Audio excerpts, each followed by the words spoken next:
Most people launch podcasts backwards. They start their podcast because they have something they want to share with the world, and maybe they're frustrated with the performative, short attention span theatrics of social media. And now that Claude and Chat can generate any LinkedIn post, the writing thing isn't really feeling great either. All of these are very relatable and understandable reasons for wanting to start a podcast, but you knew there was a but coming. The best podcasters start at what many would call the end and then work backward. Here's what I mean. They start with a vision of what they want to build: a thought leadership platform, experimentation engine, a container for conversations that will lead to more business. And these most successful podcasts, at least the ones in our thought leadership genre, aren't just standalone content channels or even content businesses. They are platform businesses. And I know I'm saying the word business a lot, but that doesn't mean every podcast needs a business plan, though. As you'll hear, today's guest might disagree. It does mean the podcast itself is rarely the end goal or the only goal. It is the catalyst. It is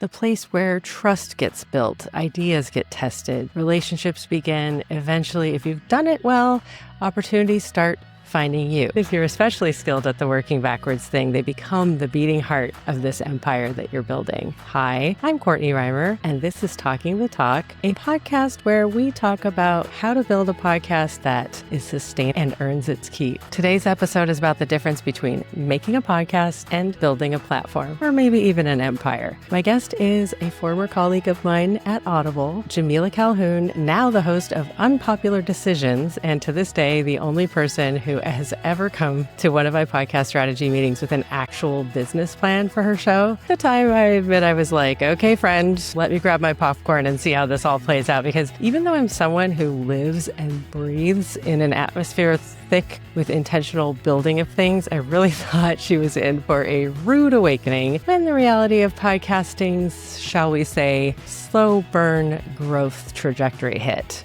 And well, you'll have to listen to find out how that story ends. In addition to that, you'll hear how casting can foster community, why hiring, even before you've seen financial ROI, can help you achieve it, and honestly, the best podcasting focus group idea I have ever heard. Here's my conversation with Jameelah Calhoun. Jameelah Calhoun is with us today, and a lot of the people I advise or who are in my accelerator are business people with podcasts, but you treat your podcast like a business. So, Jameelah, how's it going? I know you've, since that very first conversation, you've launched Unpopular Decisions, which is a wonderful name, and I'm sure gets a lot of attention. So tell us how it's going. Well, it's interesting. I do feel like one of the core things that I've learned through this journey is how different it is to start a podcast that is a passion project or hobby, or even that's content, versus starting one that is a business. So I know we'll talk about it a lot more, but so much of my early journey was meeting folks like yourself who really believed in what I was building and what was possible. And that's what kept me going. But I have spent most of my career as a marketer and strategist in corporate America and tech.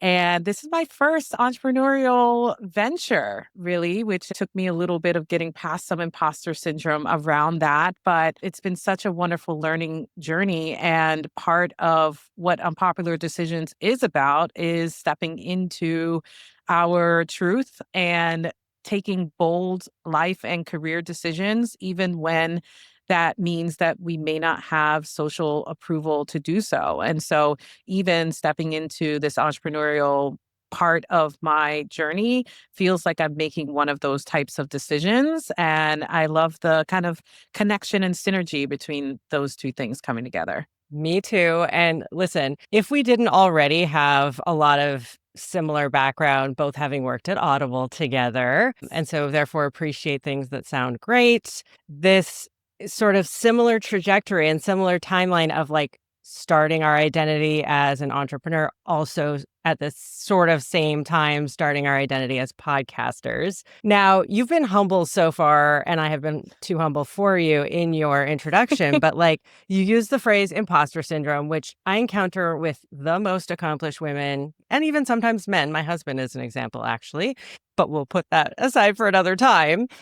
Tell me about, okay, like let's name some of your titles. Like, what was your title at Audible? I'm so over titles generally, but like it gives people some idea of what you've done in life. I appreciate it. It is rare that we give ourselves permission to do the tooting of the horn, if you Yeah. will. But at Audible, I was the senior director of product marketing there. I moved on from there and most recently am now the VP of market strategy at Forder, which is an AI commerce intelligence company. And yeah, I've also, done the MBA and all the other good stuff that Yeah. the typical eldest daughter, typical golden child kind of identity tends to do. So Mhm. I Mhm. think what's really special to me is kind of now trying to do something that's really for me and not just for what the decided path laid in front of me. So Okay, so let's talk more about this. I may have mischaracterized your entrepreneurial journey and your podcast journey, whereas mine are kind of two separate things that are synergistic. Your podcast is the entrepreneurial, like it is a business kind of in a way. Can you say more about that? from the beginning, I really saw that Unpopular Decisions was really going to be about stories and stories of courage against the grain. But the purpose isn't just to tell the story, it's really to inspire action. And I really think of my core pillars as courage, optimism, and agency. And I saw that those three pillars really could be a part of an ecosystem of support for people. When you are doing something that is against the grain, one of the hardest things to let go of is your current source of community that maybe now you may be in tension with, now that you've maybe gone in a different direction than was expected of you. So people are looking for connection and community. They're also looking for tools to feel more agency and courage for the paths that they really want to go down. And so to me, I think I just saw that this need was so big and touches so many parts of our lives that it wasn't just going to be about the stories alone. It was going to be this ecosystem of support and connection that was really going to help people through some of those big life moments that too few of us talk about. So I think when I showed you the business plan originally, I had my monetization streams and different brand extensions, but Mhm. that includes kind of, salon events and experiences for people to really come together. That includes merch. We want people to feel the brand and that they're part of this. I'm calling it the unpopular table I love it. coming together. I think having membership where people can connect with others who are maybe either a couple steps ahead on making this a type of decision that they're exploring. So I just really saw this as a platform from day one to serve people in this particular moment in their life journeys that often feels underserved. So many directions I want to go with this. Let's see. Let me pick one. Okay. So I'm obsessed with audience. And I've heard you say, Hmm. people at moments of transition. Can you just, so that folks who maybe see themselves in this or are wondering if it's for them, and also knowing your business plan, how you identified your ideal audience, your avatar, whatever you want to call it, in the business plan.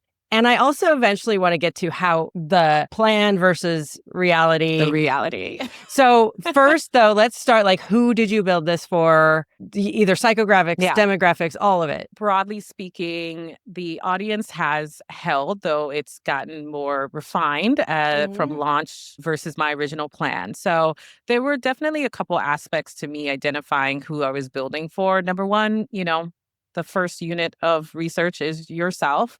I Mhm. recognize the moments where I was getting divorced or taking a career break, of which I've done it too. Mhm. Mhm. Those were moments where I had to have tough conversations with my family. I'm also the daughter of an immigrant, and they, may not necessarily understand some of the life choices that I'm making now that I have a bit more opportunity and privilege than they necessarily had growing up. And Mhm. so I recognize that at the very least, there are certain communities where going against the grain feels more costly because you're Mhm. really raised to play it safe because playing it safe means being more accepted and hopefully more like even physically safe as you go through your journey. And so that was always kind of the first basis of who I built for. I think the second piece, though, is I did an audience survey. So even before I launched, so I just posted it on my LinkedIn profile and said, hey, I'm exploring topics around big life decisions that go against the grain, and I'd love anyone's feedback. And so, just with that as the general concept, starting to ask people, why are you attracted to topics about this? Have you made these types of decisions? What would it mean to hear these types of stories? And then I asked some demographic questions in that. So I think in that survey, about 40% of people identified as eldest daughters specifically. I think a different subset also, about 48% were children of immigrants. And then also getting the gender breakdown, as well as some of the other identities that people connected with, was part of that initial survey. And now that I'm in the world, a lot of that is still very much holding up. Interesting, our gender balance, now that I'm launched, is about 75% women, 25% men, which honestly, I'm like, those I think so much of the content world feels very stratified between women centered conversations versus, like, as you see, the male side of the podcasting world. And I really do love that this is a podcast where people from many different experiences are finding value in the conversations and really being able to benefit from that. Great. Okay. So you are so rigorous in both your me search and your research. There's part of me that wants to have a separate, very I was like, like ooh, I like this research. I stole that from someone. I don't know who, but it's huge, especially I for love it. podcasting, because I think in the same way I've said this a lot that entrepreneurs make great podcasters because we all invent something that we kind of wished existed for ourselves. Like very Hmm. rarely is it something so far removed from our own experience. So I loved hearing how your own unpopular decisions in your life for your family fueled this decision. So I'm curious, not to belabor the business plan so much, but is there anything that you feel you overplanned? Because yes, while I help people launch, I'm sometimes just like, go for it. You mentioned imposter syndrome. Right now, I have an accelerator cohort. I think all of them are afraid to actually just record something. So where do you stop planning and start going for it? And do you feel you did the right amount of planning? What was most valuable? I think broadly speaking, to do my own horn, it was the right amount of planning. I put pen to paper, but then once it became time to really start producing and recording, I kind of put the paper to the side a little bit and really focused on what was really going to connect as far as the content was concerned. And so one of the things I did do was a pilot episode, and I had a little screen recording in my apartment with friends and family who I brought over and said, Focus watch this. group. I trapped them in the Amazing. room and was like, you watch this and tell me what you think. And that was incredibly helpful. Definitely made several pivots off of that in terms of where certain segments go in the flow, also prepping my guests. That first episode was a lot more off the cuff. And actually, oftentimes with the topics we're doing, these are big emotional and vulnerable decisions that often people made 5 years ago, 10 years ago, 15 years ago. So, some of the things that are really important about the conversation, some of the richness actually doesn't come out spontaneous. So I think really being responsive to what people were engaging with, even while I had this plan, the plan really serves to provide a North Star, but the day to day decisions of walking on the journey has to be informed with a little bit of what you're actually seeing from your audience in real time. And so that's kind of the way that I use that. And there are moments literally today as we're recording, I was like, oh, let me go back to that business plan and see what I was talking about. And I've actually been really surprised. Like I had milestones and goals in there about when I wanted to hit 1,000 downloads, when I wanted to book my first guest with a certain audience size, when I like there were like Wow. miles. And honestly, like I was like, oh, did I actually hit all of this? Like, okay. Yeah, girl, pat that back. It's so um, funny. Oh my God. You're so like, yeah. I've been saying this a lot lately. Like, you may have, when we worked together at Audible, because I had a fairly big title, role, leadership, whatever, but you're very clearly type A. I am also the second daughter. So like it's funny because I feel like we vibe and I feel like I am with you, but the amount of rigor in your planning is just mind-blowing. My metrics are vibes. I mean mainly. But I you really just gave me a good idea and I just have to say it out loud because I want to do Mm, it myself and in my, I do these cohorts.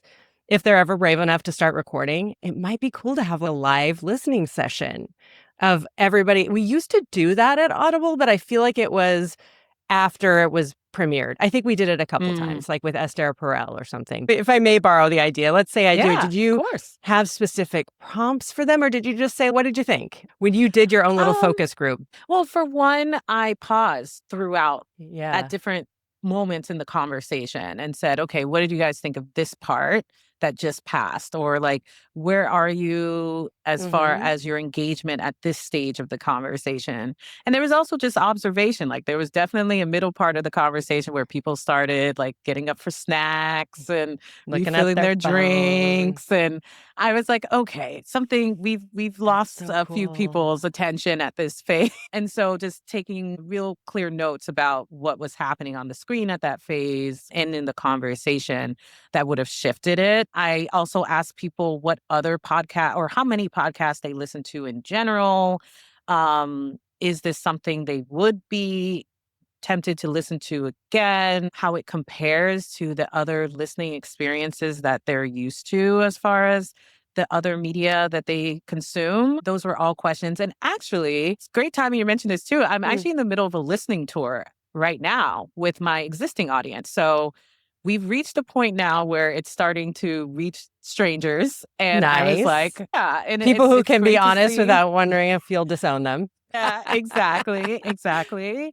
And one of the reasons why I'm even doing it is even to your point about the business plan versus what actually happened in reality is I started to feel like, hold on a second, like now that this is out in the world, is this actually still holding up what I expected? And am I drifting actually a little bit from that original vision? And so, from that perspective, I felt the need to reground myself in who I'm serving. And the same ways that conversations with folks like you or the early guests that I had really helped refuel my clarity and my purpose, I need that again, right? Because the further, especially once you start getting out there in the world, you don't know the people on the other side of the screen at all, and losing connection with your audience can really contribute to drift in a way that isn't helpful for your business. So I'm asking a lot of those same questions again. I've DM'd people who have sent me notes and said, "Oh, I love your podcast." And I'm like, "Oh, do you? Let's talk." Hmm. Yeah. So I I don't wanted to know you. talk Let's get about on the this phone. generally and in Yeah. the context of the listening tour, it makes perfect sense, which is you use the word community, which I'm obsessed with. And I've Mhm. always had this, not just hypothesis, but feeling, and I'm slight tangent, but there's this guy who wrote a book called How to Start a Cult. Do you know this book? It's No, I called, don't. so he had a group called Bad Boy Running Club, and it was just like sort of unpopular decisions about running. Mhm. And it's over in the UK. And then he started a podcast talking about running, but in a very counterintuitive way, like kind of iconoclastic, not to use too big of an SAT word there, like, taking down like what the conventional wisdom of what a runner is. Okay. He then started his podcast. Now people have meetup that they are listeners to his podcast and they've got tattoos of the logo, right? I'm sort of, mushing together the story a little bit. But my question is, well, first I will say most of the power of the podcast that I myself have experienced, and I know entrepreneurs generally who are using podcasts as a thought leadership platform to generate leads in business, it's more about that one-to-one, even though we know there's a whole group of people with shared interests and shared demographics or psychographics. It feels like you, Jameelah, are talking to me when you talk about a specific problem. It's a Mhm. one-to-one parasocial relationship. So many of the aspects of it is, of course, that relationship with the founder, but it's also a language, a shared language, and a shared perspective on the world. So I think that is something that I really see as being a part of this. It's not just me being the guru. I actually had to resist the current for coaching as the primary monetization path off of a podcast when I went back to the vision that I had and when I talk to people, it's also about this many to many connection of not feeling alone. And so widening the lens so that people not just connect with me, but actually see that their own story is not singular. It's actually a shared experience. And so that's really guiding my approach to how I'm thinking about extending the brand. That's why experiences are a huge pillar of what I see as more of the path than just pure coaching. Even from a coaching perspective, the formats that I also think I'm personally more energized and aligned to is really about the synthesis of conversation amongst many. So doing more like open house and Q&A and live case study formats versus one-to-one necessarily. So that was definitely something that I had to kind of do some soul searching in myself because everyone's like, put the digital product out there, do the coaching. And that makes sense for certain brands. And trust me, seeing some of the people launching these digital products and making bank, it's very tempting. Oh, the But yapper, the yapping lady. Do you know what I'm talking yeah, about? She had like this $100 $1.2 million. million Yeah. launch. That's where it's like, I could do that, but a lot of it is about people feeling seen. Yeah. And so that's one of those moments where I was like, I had a vision and then there's all this other noise in the market that was starting to drift me away from what I was really hearing and seeing from people. The other learning, though, almost more to your point about the one-to-one relationship, is my original plan did not incorporate solo episodes at all. And I kind of honestly, like it was the end of my first season. I read somewhere else that another person does solo episodes. I was like, I guess I could do that. And I needed to Yes. fill a slot, frankly. And so Exactly. my final episode of my first season ended up being a solo episode with clips and other things, but me synthesizing. I think that's ultimately one of the roles I play to Yes. be the glue of this community, synthesizing across the episodes of the 10 episode season. And that episode actually, from a numbers perspective, performed just as well as any of the other interviews. And Yep. I was like, oh, I'm not like, surprised. hold on a second. Like, this Yeah. could be a thing. Yeah. So, I So mean, for now I've lots of changed my reasons, approach. yeah, I'm just saying, like, yeah, plus one, because for the reason that I think you initially were pushed to do the solo episode, I always say to people, because as podcasting has become more mainstream, thanks to people whose names rhymed with Mo Mogan, they think of it strictly as a conversation or interview format. But Hmm. I always say, when you rest your whole podcast strategy on someone else's calendar, and they fall out and you have a plan, what is it? Who says it? Mike Tyson, until someone Mm, punches you in the face, punching you in right? the So you face. Yeah. you got punched in the face by someone canceling on you, and you're like, "Well, I guess I gotta do a solo." So it's good to have, like, extra tools in your toolkit. So I'm just yes and. But also, people have said to me, "Courtney, you don't talk about the fact that you executive produced Meghan Markle's podcast enough." So Mm. what I will say is Meg, as some people call her, Harry, that's the kind of episode she did at the finale of the one and only season of Archetypes that we did. Mm. It was that, but I mean, there were little conversations throughout, but it wasn't based on just one other person. And it was a lot of Right. people's favorite episode too, but it was her as Mm. host kind of tying it all together for everyone. And I like that. And again, that's another thing I might steal. I don't know if I'm in a seasonal format, but that idea of like creating a closing, and it reminds me of it. I will shut up because I want to talk about you. But Priya Parker, I'm all about recommending books. Mm. Have you heard of her? She does The Art of Gathering. And since you're about Oh, community, yes. okay, she would applaud all of what you have done. It occurred to me when you were saying this that I thought of Unpopular Decisions as a podcast that would have these things around it, maybe digital products, maybe coaching. I can't remember from reading the business plan, the podcast was just one piece, or Actually, now solo episodes are pretty much built into the calendar as every 5 episodes or so. And Mhm. so it's actually becoming a steady part of what people expect from the channel. And like I said, those episodes actually do very well. And so I think having that connection Yep. also reinforces I think ultimately the brand extensions that I do want to go into eventually, Because you because it, are a part of it. Like, as yeah. humble and as what many to many and, about the gathering as you are, you're the through line. And I think people Hmm. want more of you. And I think that's smart. Exactly. But yeah, I always saw Unpopular Decisions podcast as being kind of the centerpiece of an ecosystem. That ecosystem that I originally planned was mostly around a newsletter as well as salon events and series. I think that vision has started to grow in terms of what's possible. I think the newsletter is definitely still a major aspect that will be continuing to grow.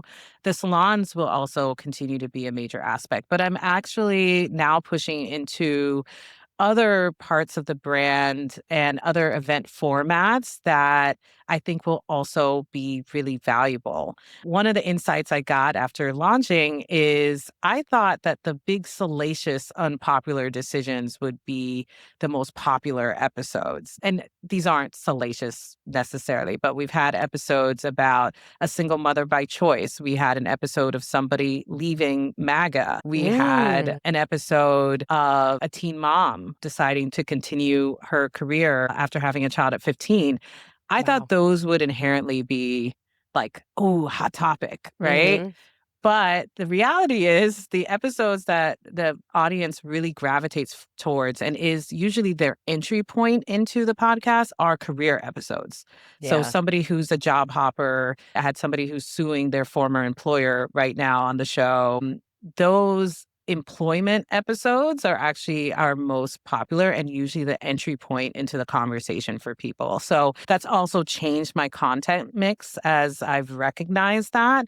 And that also changes some of the positioning I've done of particular episodes. So the Teen Mom episode, when I first thought of making it, it was going to be like, Teen Mom, like, ooh, Ain't big, National big Enquirer hot topic. headline. Yeah. Exactly. But now it's actually teen mom to solutions engineer. She's now an engineer who's retiring early, right? And so Wow.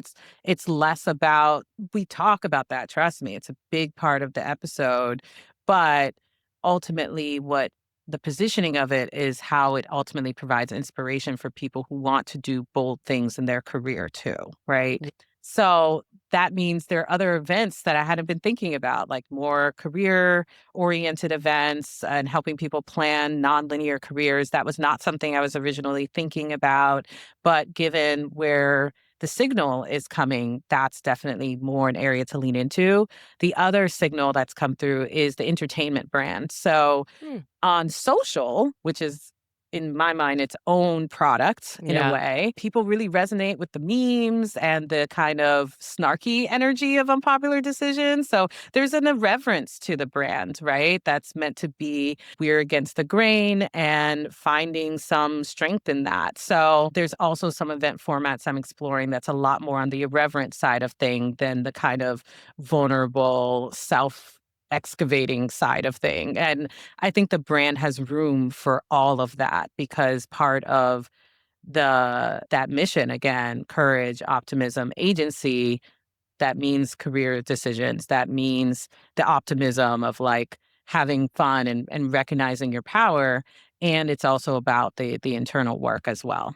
I love, the mix of feelings and textures and emotions. So you're obviously a data person, and I wanna dig in even though I'm not so much, it has worked for you, and I wanna recognize that, like, there are people who need to. One of my episodes was about a Hmm. woman who similar career trajectory to us. She worked for these big brands, big numbers person, but for her first year, she told herself she wasn't gonna look at her numbers because she Mm. wanted to do it for the joy of it. You're obviously in your dashboard a lot. We'll put that aside for a second. Oh, yes. I can tell. But I wanted to ask, I have a hypothesis that the resonance factor, the peak resonance was with the career-oriented ones. Is that because LinkedIn is a main channel for you? And that's because people, LinkedIn is inherently careerish.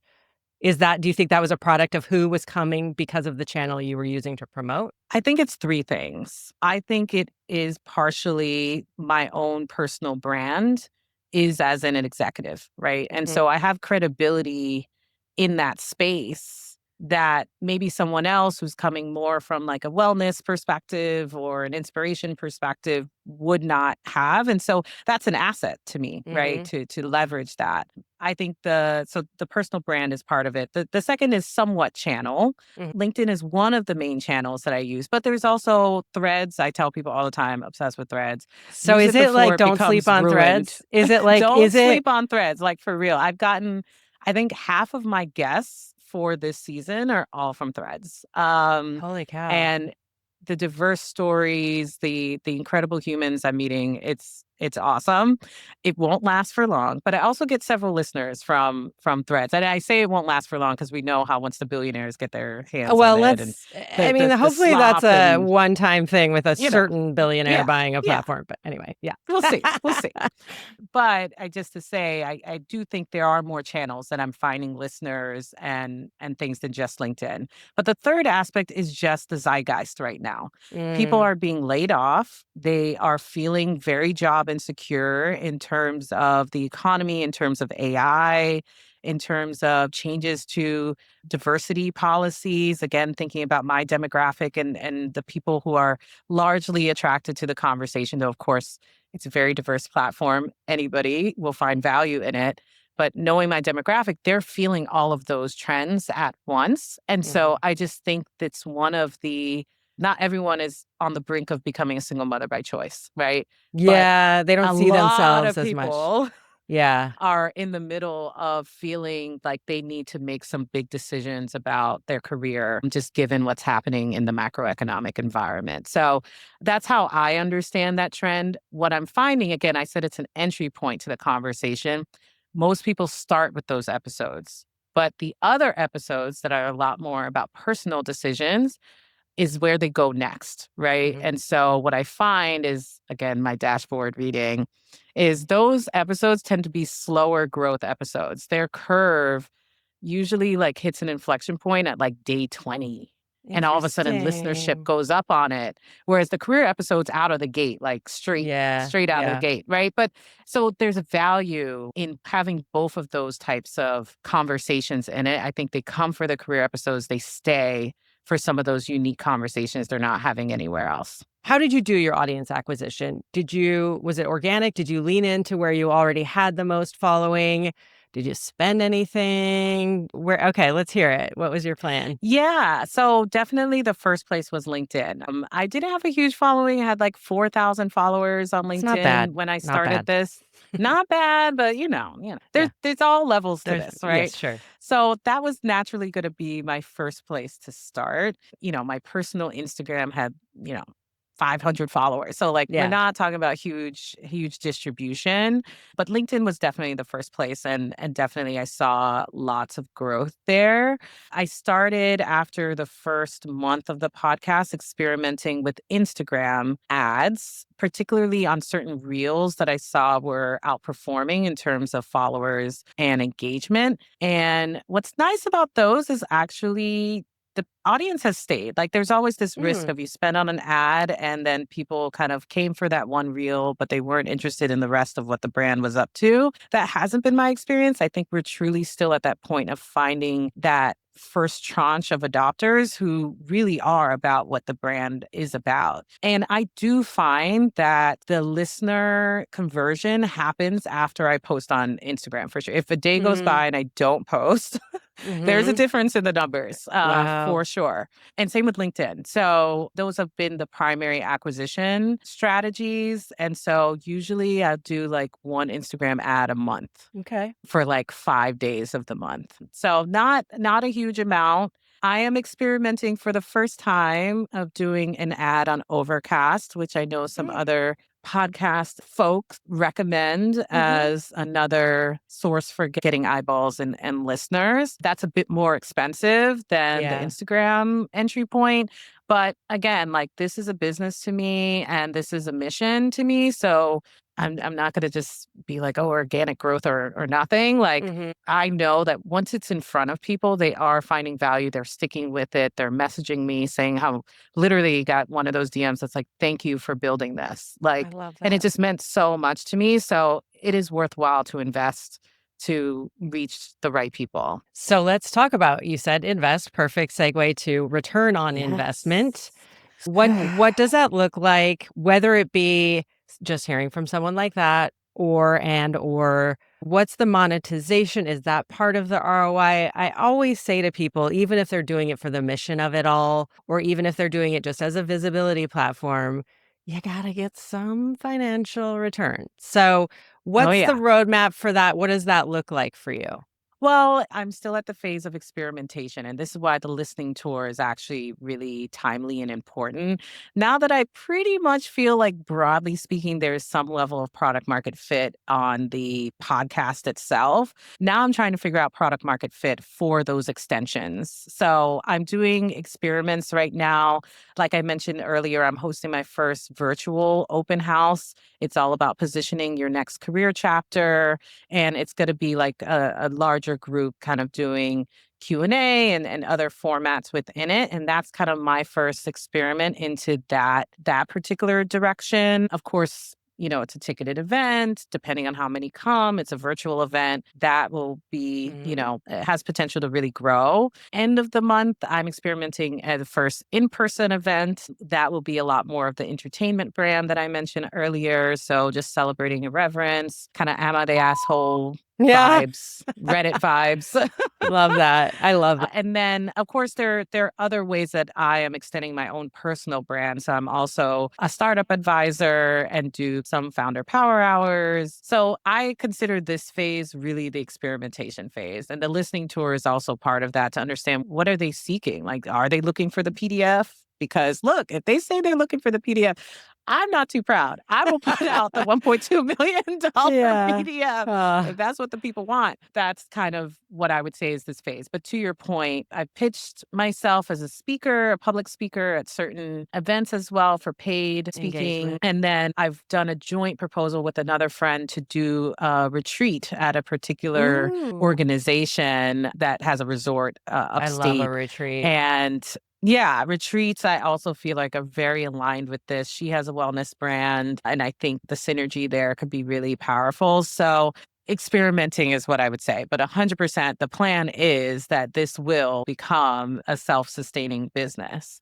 Part of it, though, is accepting that it's a loss leading business right now and investing enough to actually get to the point where you can see whether the ROI is there. I had to go through that myself of like, oh, am I pouring money down the drain? It's like, no, this is an investment. And any other type of business that is growing would get investors. They run at a loss for some period of time. And you have to figure out how much of a loss and how long your tolerance is for the loss period of the business. But ultimately, I do think for me, that's been important. I've hired from day one. I had Mhm. an editor from day one.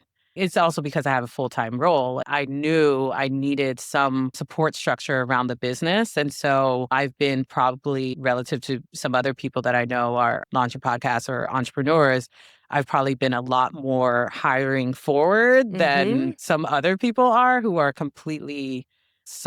solopreneurs. Like I have my squad of contractors at this Good for you. I was gonna stage. ask you, and I know we're coming up on time, but that was in my head when you were talking about how well you know your dashboard. Do you have an analytics person? You said you had an editor day one. Who are your team? My team at this point, an editor, probably just in the last month or so, bringing on a social media manager Mm, because Instagram is its own beast. And for I'm just sure. like, this is not my zone of excellence, X Mm, zone of joy, any of it. So, mhm. like, Yeah, someone else could yeah. do this. Someone else gets that zone. Yeah, exactly. That's their zone of genius. So we're gonna Mhm. let them do Mhm. that. And then more recently, I'm talking with a couple people who are more event coordinators. Mm. So as I build into the in-person side of the business and the experiences side of the business, I know that's another support system that will be important. Again, not from day one. Like the first event, I'm pretty much doing it myself with me and Claudette. And No. that's what I call Claude. You're like, "Why do they all Um, have to be men?" yes, I Yeah. call ChatGPT Queen Mother. Like they're all women for me. So I am doing that on my own. But the second it's like, again, we have something signals that there is some early product market fit, we're going to invest to scale it for sure. Yeah. I But feel like analytics, no, that's my favorite part. So oh I'll my do that God. part. Okay. You need to teach a mini course on podcast analytics. I'm kind of not kidding. We'll talk separately about that. We'll talk. Not that you don't have a lot on your Absolutely. plate already, but love what you said about it being the long game. We're all very impatient people. We're used to that instant gratification of seeing a post go viral, all those hearts flooding up the screen, right? Whereas I went to a conference called the New Media Summit. This guy, Sam Parr, who you may have heard of, he's the host of My First Million. And then he has this, Mm, it's like a bro, rich dude kind of group, but he's like a god in podcasting terms of what he's been able to create off of his podcast. It's called My First right. Million. And he said to the audience, and I wish I could bring him, like, I have a germ of an idea where I want really experienced podcasters to talk to people like you, although you're already done, but like newer podcasters who are like, stick with it. I made pick your number of zeros off of it, or I've been able to build this because of my podcast, but it took time and it took investment up front. But if you build it, they eventually will come. So I like that you're Yeah. doing that. And I can already see it's bearing fruit for you. It makes me so happy. Before we go, I have some rapid fire for you. And I also am like in the middle of you talking about all these things. I'm like, where can I find that? Where can I find that? We'll give you your moment. Folks, stay tuned. We're going to get all of Jameelah's information on where to find her. Let's start with what is the most underrated part of launching a podcast? I just tell people you don't realize how much work it is in the background.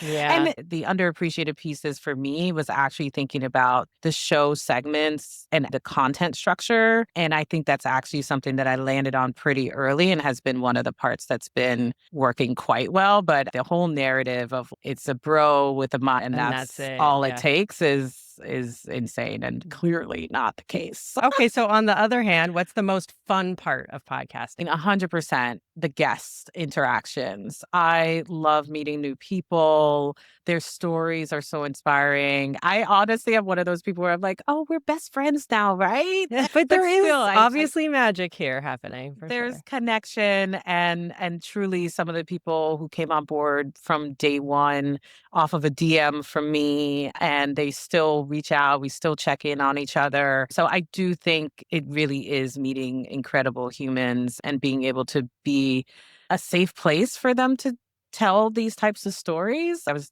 prepping a guest earlier today and I said I feel honored that somebody would open up about something that's incredibly personal with me, a stranger that they met on Threads. That's amazing. Threads. Wow. Yeah. Okay. True or false? A podcast does not need a huge audience to be valuable. True. Yeah, it does not need a huge audience to be valuable. Again, I think I was at maybe 500 monthly listens at the phase where people started reaching out and sending me those messages that were saying, thank you for this. And just the fact that somebody is finding that level of inspiration and value, means the world. Yeah. So when you're bleeding money, it helps to hear that. Those messages come in exactly at the moment where I'm like, are we still doing this? And then you get one of those, you're like, ah, perfect Yes, timing. we are. Exactly. I have one final question I Yeah. always ask. What is one piece of advice you'd give to folks who are considering or just starting out on their podcast journey? Ultimately, it doesn't have to be the full business plan like I was doing. I was doing a lot, but I do think you really need to be grounded in your why from day one. And maybe the why comes from the people you want to serve, or maybe it's the type of conversation that you feel needs to be in the world. But like I said, once you launch, there's going to be a lot of data, a lot of other alternatives, comparison starts to factor in, and you have to have something that you can come back to make sure you're still being true to yourself and you're not drifting away from your original vision in a way that's inauthentic and not serving you. So I know if I didn't have that already written, there would have been many things that I would have been tempted to be pulled into that wouldn't ultimately have served me or my audience. I mean, perfect soundbite. Can't wait for the socials to see it and hear it. Okay, so speaking of, what's your Instagram? What's your threads? What's your newsletter? Where are these Yeah. events? Where do we find you? Amazing. Well, All of this can be found on unpopulardecisions.com. Of course, our podcast is on all platforms. Subscribe to the YouTube channel, y'all. It's Unpopular Decisions. And that's also what you can find on all platforms. Our Instagram is Unpopular Decisions Pod as the handle. And of course, you can connect with me on LinkedIn at Jameelah Calhoun. I'm pretty sure I'm the only Jameelah Calhoun out there. So Oh, you have so much to give everyone. I'm like ready to drink. I don't even have all of your stuff, so I'm signing up. I'm going to find your newsletter yeah, too. So thank you so much for your time. You're phenomenal, and we'll have to see each other in person soon since you like that. I like that too. All right. exactly. I love Okay. it. Take care. Thank you. So, did you notice that Jameelah didn't abandon her business plan, but she also didn't follow it with blinders on? When people hear the word strategy, they often imagine rigidity, a blueprint, a document that you write once, follow forever, till death do you part. But the best strategies have some built in elasticity that is responsive to the realities that inevitably hit. Once your podcast is out in the world starts talking back. Your audience surprises you, some ways good, some ways confusing. Certain episodes outperform others. New opportunities appear, people start asking you for things you never intended to offer, or they completely ignore the thing you thought would be the biggest hit. But also sometimes there are those Hansel and Gretel breadcrumbs threatening to lead you in a direction that's not really meant for you. Yapping, anyone? If you don't know what you're building, every new signal feels like a reason to change direction. If you do know what you're building, those same signals become information, not distraction. That's what I think this conversation is really about. Not whether you need a business plan, you probably don't, at least not as detailed as Jameelah's, but still hats off to her for doing that. But whether you have enough clarity about where you're headed, that you can evolve as your show evolves and not drift too far off the path of your intention. Podcasting does reward people who listen to the noise that comes up and then decide whether or not it's in alignment with that bigger thing they're building. So thanks so much for listening to this. If you're thinking about the platform you'd like to build and don't know where to begin, head over to my website, soundsgreatstrategy.com, and book an intro call. There's a button right there, front and center. We'll figure it out together. I'm Courtney Reimer. Again, this is Talking the Talk, a podcast about podcasting. Thanks for listening. Thanks for building. Keep doing both.